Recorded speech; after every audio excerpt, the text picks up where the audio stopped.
मेरे गांव में एक पुरानी खंडहर हवेली है जिसमें करीब 65 सालों से वहाँ कोई नहीं रहता।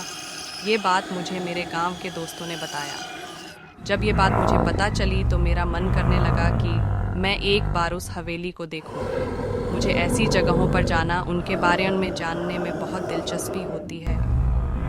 फिर एक दिन मैं अपने दोस्तों के साथ वहाँ जाने का प्लान बनाता हूँ और उस खंडहर हवेली के सामने पहुँच जाता हूँ। वहाँ दूर दूर तक कोई आता जाता नहीं था। मैंने जब ये बात अपने दोस्तों से पूछी कि यहाँ अगल बगल कोई रहता कोई नहीं, बल्कि लोग इस रास्ते भी आ जा नहीं रहे हैं, ऐसा क्यों? तो मेरे दोस्तों ने बताया, ये हवेली सिर्फ पुरानी और खंडहर नहीं है, बल्कि ये हवेली एक भूतिया श्रापित हवेली है। मैं बोला, ऐसा तुम इतने यकीन से कैसे कह सकते हो? मेरे दोस्तों ने कहा, यहाँ पूरे गांव का यही मानना है। इसके बारे में एक बहुत पुरानी और सच्ची घटना यहाँ प्रसिद्ध है। मेरे मन में इसके बारे में जानने का ख्याल और बढ़ने लगा। मैंने पूछा, क्या है इसके पीछे की कहानी? तब उनमें से एक दोस्त ने मुझे बताना शुरू किया। आज से करीब 65 साल पहले इस हवेली के मालिक बहुत बड़े जमींदार हुआ करते थे। उनकी पत्नी बहुत सुंदर थी, उनका नाम सुलेखा था। उस समय ही डाकुओं के भी खौफ से लोग डरते थे। डाकुओं की टुकड़ी जिस गांव में भी घुसती थी, उस गांव को पूरी तरह बर्बाद कर देती थी। एक बार डाकुओं के सरदार की नज़र जमींदार के धन और संपत्ति पर पड़ी, जिसके बाद उसने जमींदार के घर डकैती डालने का सोचा। इस पर सभी डाकुओं ने हाँ कर दी। फिर एक दिन वो भी आ गया जो जमींदार ने कभी सोचा भी नहीं होगा। डाकुओं ने एक दिन जमींदार की हवेली पर रात में डकैती मार दी। जमींदार ने भी अपनी सुरक्षा के लिए पहले से ही कुछ सिपाही और नौकर रखे हुए थे, जो डाकुओं के हवेली पर आने पर उनसे लड़ पड़े। क्योंकि जमींदार के सिपाही और नौकर बहुत कम और साधारण हथियार के साथ थे, वहीं डाकुओं की संख्या बहुत ज्यादा थी और अच्छे हथियारों के साथ आए थे, जिसकी वजह से जमींदार के सिपाहियों और नौकरों को कुछ ही देर में मार डाला। ये सब देखने के बाद जमींदार ने सोचा, इससे पहले कि डाकू हवेली का दरवाजा तोड़कर अंदर घुस जाए, उसे अपनी पत्नी और खजाने को छुपा देना चाहिए।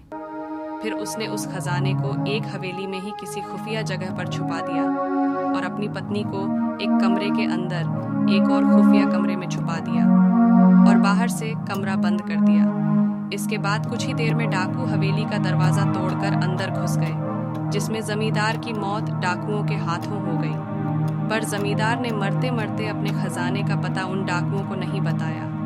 डाकुओं ने खजाने को बहुत खोजा पर वो नहीं मिला। फिर डाकू वहां से हवेली का कीमती सामान लेकर वहां से चले गए। जमींदार की पत्नी का क्या हुआ?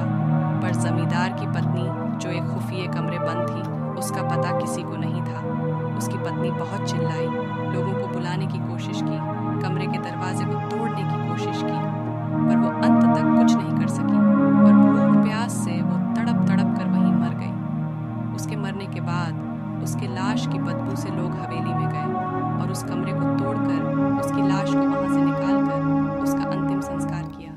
कहा जाता है कि आज भी वो अपने पति का इंतजार उस कमरे में करती है। उसका पति कभी तो आएगा और उसे उस कमरे से आज़ाद करेगा, और आज भी वह अपनी हवेली में घुस बैठी है या उसकी बिना इजाज़त के अंदर आने वालों को सज़ा देती है। आज भी श्रापित है वो हवेली। मैंने अपने दोस्तों से ये कहानी सुनकर उन पर विश्वास नहीं किया। मैंने पूछा, क्या यार तुम लोग भी ना कब की बात आज तक लेकर बैठे हो? इसका कोई सबूत है तुम लोगों के पास? तो उन लोगों ने बोला, कुछ लोगों ने इस हवेली में जाने की और वहां रुकने की गलती की थी, जो आज तक इस सदमे को भूल नहीं पाए हैं। मैंने पूछा, ऐसा क्या हुआ था उन लोगों के साथ इस हवेली में? तब दोस्तों ने मुझे बताया, एक बार एक अपराधी जेल से भाग जाता है और इस हवेली में आकर छुप जाता है। उसके बाद कोई कुछ नहीं जानता कि उस हवेली में उसके साथ क्या हुआ था। बस दूसरे दिन उस अपराधी की लाश उस हवेली में मिली। मैंने बोला, ये हादसा भी हो तो सकता है? तो उन लोगों ने कहा, एक बार एक चरवाहा उस हवेली में एक रात रुकने के लिए रुक जाता है, जो सुबह जिंदा उस हवेली से तो बाहर आ जाता है, पर अपना मानसिक संतुलन खो देता है।